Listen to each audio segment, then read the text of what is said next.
Benki Kuu ya Tanzania imejijengea utamaduni wa kila mwaka kuwa na tukio kama hili la pamoja, na huwa tunalifanya kwa vituo vyetu vyote, ambapo siku imempendeza Mwenyezi Mungu tumekuwa na tukio hili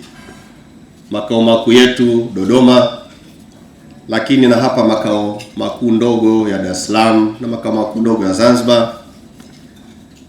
pamoja na vituo vyetu vya matawi ya Mwanza, Arusha, Mbeya na Mtwara.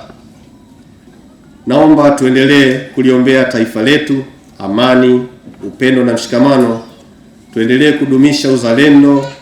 na ushirikiano katika kujenga uchumi wetu, hasa katika kipindi hiki ambacho uchumi wa dunia unakabiliwa na changamoto mbalimbali,